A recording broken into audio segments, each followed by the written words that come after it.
Hi, welcome to You Belong Here, the place to be for positive stories of immigrant women from all around the world. I am Porcia Chen Silverberg. I am an immigrant. I run a multimedia social enterprise that nurtures a community of immigrant Americans and their allies through positive energy, flaming optimism, and authentic stories so that we can all live happily ever after, right here, right now. My favorite project is this show, where you will meet inspiring women sharing their successes, challenges, and how they are living meaningful American dreams. I hope you will be inspired to share your stories, make a positive difference wherever you are living your own American dream. My guests today are Nisha, Chaudry, and Amari Romero-Thomas. Nisha was born in India. Nisha is an immigrant, a volunteer, a fighter for the underprivileged who works every day to make the lives of the citizens of the world a bit easier and better. She was an accountant and a CFO for an electrical contracting company for 30 years. Amari is a multifaceted professional, having worked in the corporate and nonprofit sectors. Her passion is helping organizations and individuals align their expressions in the world with their sole purpose.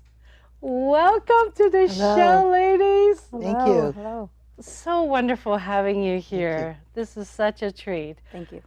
And I know we have so much to talk about.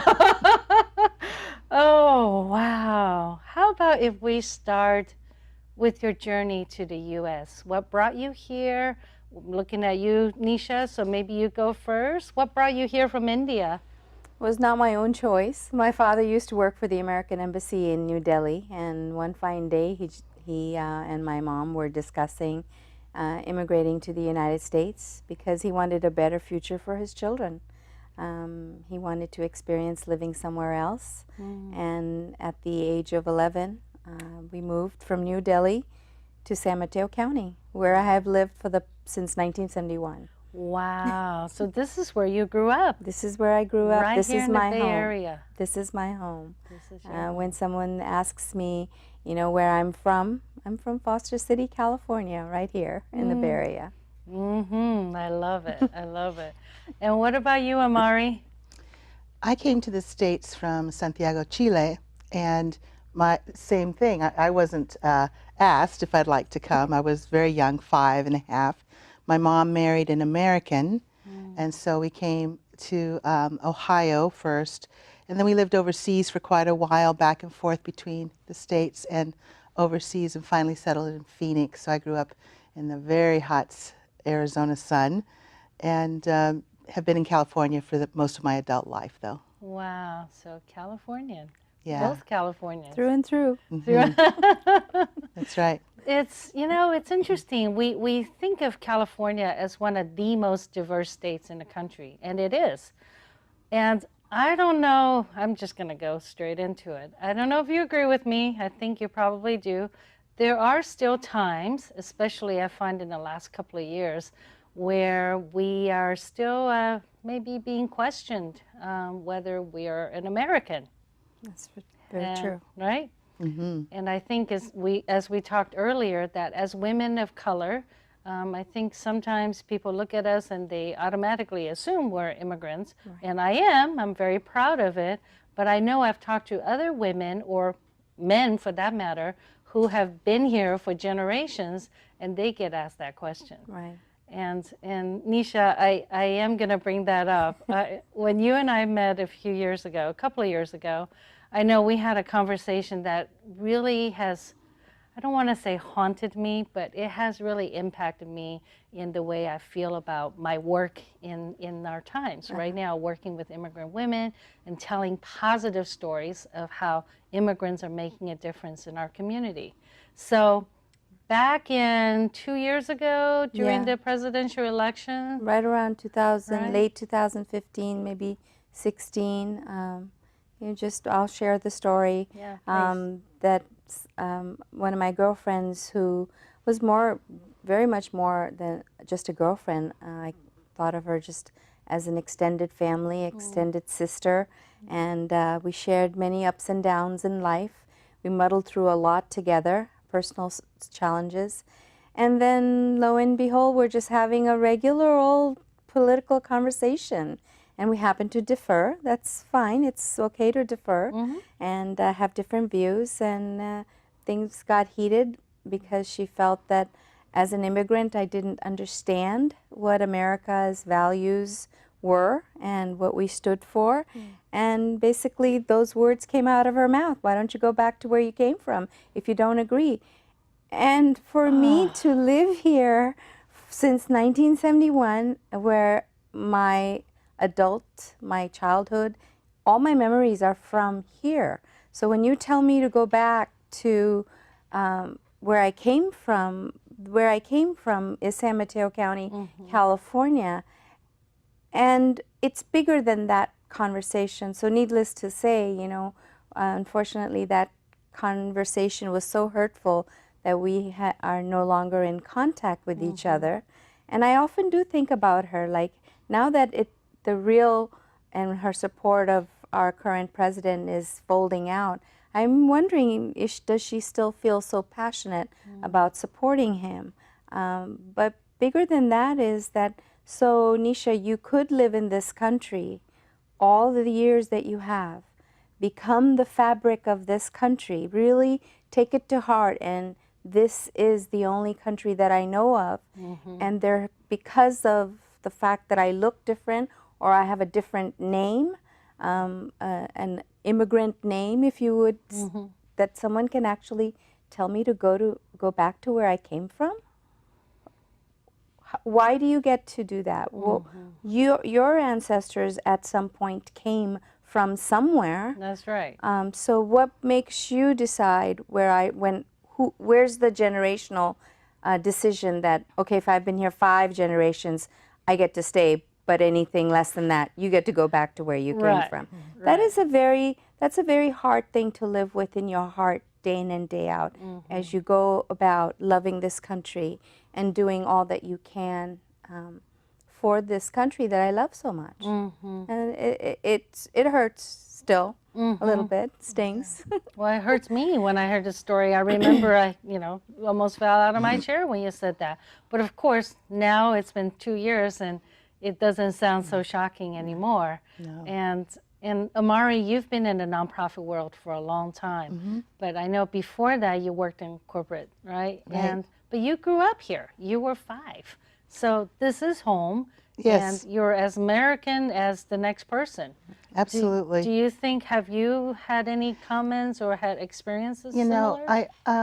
I don't, and I'm sorry that happened to you. I think my immigrant experience is slightly different. When my stepfather, who's American, and my mom and I came to the States, he really wanted me to integrate quickly into American society. So he changed my name. I was born Maria, and he changed my name to Mary, M-A-R-Y, and my last name was Vorwerk, very Anglo. And so people saw me, we were in Ohio, and they saw, she's darker skin, darker hair, but her name is Mary Vorwerk. Okay, she must be one of us. Right. And so in some ways, I sort of was under the radar for many decades. You were sheltered or shielded. Yeah, and we weren't allowed to speak Spanish at home. My parents wanted me to integrate quickly, and so I learned English. Unusual. And lost a little bit of the language, although now it's coming back. As I got older, I said, I don't want to be Mary Vorwerk. I mean, that's not who I am. And so I did a bunch of things with my names, which is a whole other story. But I ended up bringing back my mother's maiden name, which is Romero. and my first name is Amari now, and I'm proud to bring my Latin heritage forward. But for decades, I was really under the radar. And sometimes I remember I worked for a bank in my early career, and I would walk in, and they had, you know, whoever was at the meeting would see Mary Vorwerk, and they had sort of an expectation of what I would look like. And then I'd walk in, and there was this pause like, oh, that's not who we expected. And then I spoke, oh, okay. And so She's okay. Yeah. she's okay. But in retrospect, I wish I'd been braver in those times to bring my culture and who I really am forward. But eventually, I did. Well, we all do the best we can. Yeah. And doing the best we know how, right? Yeah. I have a similar story when I lived in New York City with my husband. We were living in New York for almost 5 years as a newlywed. And I remember I talked with this woman constantly because we were in two different departments that worked very closely together. We never met in person, so she knew me as Porcia Silverberg. So one day she had to come see me for something, and she walked into my office and she said, okay, I'm here to see Porcia Silverberg. I said, well, I'm Porcia. She said, no, you're not. And she really wasn't being mean or vicious. She just, you know, she's a straight-talking New Yorker. So, no, you're not. I said, well, actually I am. She said, well, how did you get a name like Silverberg? Easy, I married one. Right? So, but that little interaction reminded me of, oh, I am Chinese. I'm not trying to hide the fact that I'm Chinese, but if I don't use my middle name, people are not going to know that. So kind of similar, right? Yeah. So I'll never forget that woman. No, you're not. Yes, I am. So, all right, I really want to emphasize for our viewers that one of the reasons why I'm doing the show and one of the reasons why I have women like you on the show is because what makes you different is that you have been doing so many extraordinary things right where you live, where you work, where you play. You're giving back to your community. You volunteer. You volunteer your time, your energy, your money, and you do so many different things. But at some point, you weren't always volunteering. You probably did not grow up with it. I could be wrong. So I would really love to hear your journey into the nonprofit world.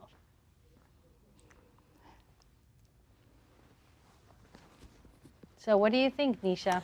So my stepping into the nonprofit world really started with my parents' emphasis that, much like what Amari is saying, assimilating. So how do you assimilate into a community if you're not part of the community in other ways than just making money? As immigrants, yes, that's very important. We're trying to become financially very sound. So the house, the car, all those materialistic things. Exactly. But for you to actually be accepted and become a part of your community, you must give back.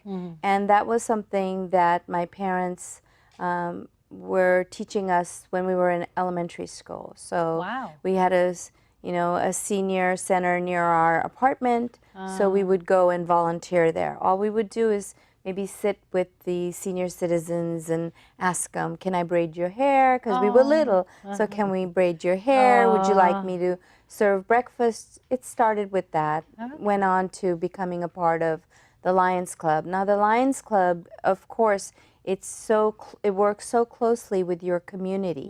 You make other connections, get to know other people in your neighborhood who are like-minded as you, as the volunteers, as people who want to give back to the community. And I think just walking down to your neighborhood Lions Club meeting or a Rotary meeting, start local, and then you will kind of get the confidence that I can do this, and maybe go do a soup kitchen.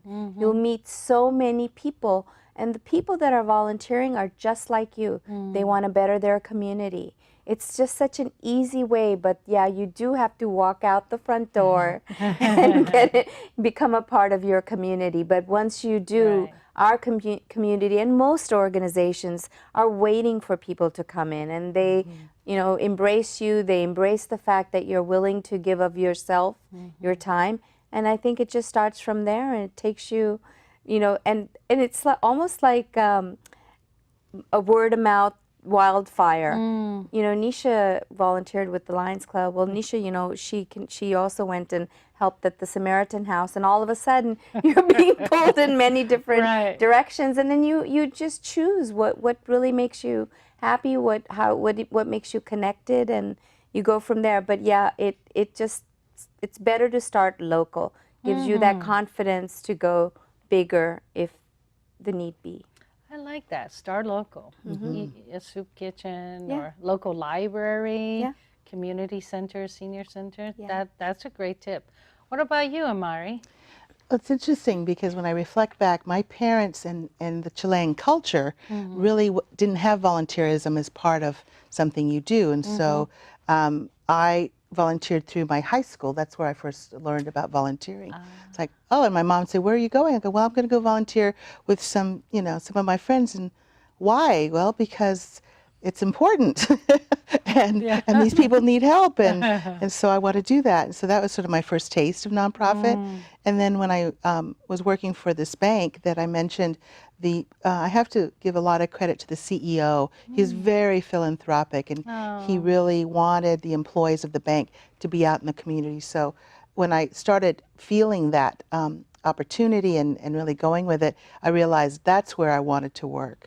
The corporate stuff was fine, but my heart was satisfied doing the nonprofit work, and I ended up moving to it and an executive director of a couple of nonprofits and some other nonprofit roles, but that's where my soul was satisfied, for sure. So that's how you got connected and got hooked in, right? Yeah. Exactly. I was saying to Nisha and you that for me too, I've actually had lots and lots of different jobs in my career, because I am a creative person, and whenever a new job opportunity comes up, I would not hesitate to jump into it. So I really have worked in so many. Like, this was before it was hip to jump around. So I've worked in maybe 11, 12 industries and 20 plus jobs, right? So, but I say none of those jobs mattered until I discovered nonprofit sector. Right, that when my first job in nonprofit, well, technically I worked for the symphony for a few months, but my first real job in a nonprofit was working for the public television network in Denver. And I remember when I started working there, I thought, I found my people. It was just amazing, this whole world of amazing people doing extraordinary things, and they're getting paid for it. Unlike a lot of myth out there, when they find out you work for a nonprofit, well, how do you make a living? Well, actually, nonprofits are very honorable professions, right? They actually make a living. But Nisha, you also said that you were volunteering so much that your husband said... Oh, yes. So I was working for profit as a CFO, and accounting is part of my family DNA. Okay. But after doing it for many years, he noticed in me something that I didn't notice in myself, and that was that when I got in the middle of the night or early morning, and not being a morning person, I would be happily answering the phone when it was someone calling me from a nonprofit that I work with. They had an accounting question or an IRS question, what have you. I was always happy to answer that question, and then I'd be like, oh, I got to go to work now. So he said, do you notice that? I said, no, of course not. He said, well, maybe I'll start videotaping on how you're just so cheerful when you get that call from Purple Heart Anglers or Samaritan House or Research, and then you are going to gruntly go off to work. So just stop working there. You've done your business long enough, time to move on. Close that chapter and move on. And it really has been a turning point in my life where I feel so much happier that, yes, I might be being pulled in 8 different directions, answering questions for one person or fundraising for another, but it has made me whole. And I do feel that working in nonprofit and volunteering, I get so much back. Mm-hmm. I compare what I give is minuscule in what I get back, and it really has filled my heart. And it does. You do need to you need to evaluate your life as an immigrant. Somewhere along the continuum, is being a first-time immigrant all about collecting materialistic or wealth, or can you do with a little less, but then give a little to people who really are living with a lot less? I just returned from a trip from Bangladesh with research, and we were there to serve the Rohingya population that were refugees from Myanmar. And when you see the camps that they are now provided to live in and how little they live with, and yet they have those smiling children, then you come back home and you go, I have nothing to complain about. My life is full. I'm very blessed. I can do more. I come back, you know, re-energized to do more. Like, I'm not doing enough. I need to be out there working 26 hours a day. You must be a gem of a board member. Is all I know. can say. She's on 3 boards. But, you know, she may have room for an advisory board. We'll talk. Yeah. We'll talk later. Later. Well, in fact, I need to say congratulations to you. You just won the Jefferson Award. I'm very recently. humbled. Oh my gosh. I know. Congratulations. Thank you. I'm so very happy humbled. you got some recognition. Thank you. And I hope, actually, more importantly, it's not recognition of your work. It's really, hopefully, that will inspire more people, right? Yes. And I'm sure you've had conversations with relatives who are not understanding, like your husband, who are questioning, why are you volunteering? Wait, what are you going to do on your day off? And how much are they paying you? How much are they Wait, paying you? they're not paying you?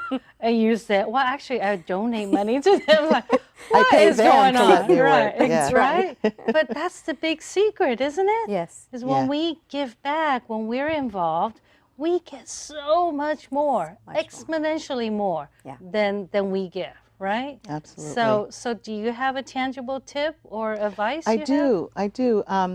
One thing as I was reflecting on this, is as an immigrant, especially coming into a new area and you don't know anyone, you may not have relatives that are already there, you tend to migrate to people who are maybe of similar backgrounds, and that's fine to get sort of started and to feel more comfortable. At some point, you need to move beyond that. You need to reach out to other immigrants or just locals or whatever. And I like to suggest volunteering, going to community meetings, going to your city council meetings, what's going on in your city, going to your school board meetings, because in order to really experience, I think, the full American experience, you need to get out of your own sort of group. And you can all just come back to them and have family dinners and all that.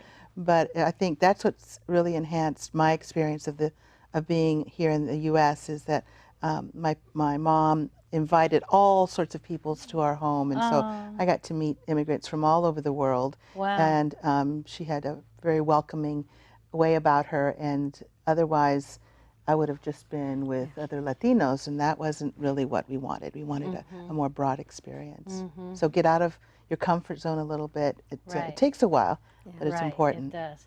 That's such a great point. And going back to what you said earlier too, I mean, you're both so fortunate that you got involved fairly young, right? And I know that for a lot of immigrants, a lot of immigrant women I've spoken to, I jokingly call them the recovering CPAs, recovering engineer. You know? They really have achieved that level of success. They are living that American dream, or so they thought, right? They have the cars, the house, the husband or the family, the white picket fence, and the whole works, they thought. Until at some point, I've spoken with them and they say, you know, it's just not sure. I feel this emptiness, or I'm aching for something else. I know it's not another promotion. I know it's not more money. That vacation didn't quite do it. Something is missing, Something's missing. But all of these immigrant women I've spoken to have said, I really want to do something to give back to this country. because I have received so much from being here. And I think there is that need or that longing there. And I think you're absolutely right, to be part of a community, to really be part of your local community. It's just such a bonus to be able to get involved, right? And really get to know, and the city council meetings, that's such a great idea, to know what's going on in your backyard. And, That's right. you know, really find out what's beyond your house, what's beyond your life. Not that it's small, but there's just so much more, and there's so many opportunities to make a difference, right? And every single person does count, right? And it can be as simple as my mom, when she came to, we were in Arizona, she joined the welcome wagon. Oh, I remember that. I remember that. Because she didn't know anybody, and she that. wanted to meet That's someone. great. And so, and they had come to us and welcomed her, and she thought, wow, that's a really cool idea. That's I want to right. do that for other people, not necessarily immigrants, but just other people. Sure. And so it's that extension love of opening your home, you know, and your neighborhood, of just saying, you know, come visit my family, come visit our food, our traditions, and that will help you feel more comfortable, hopefully. And hopefully your neighbors will show up, you know. Yeah.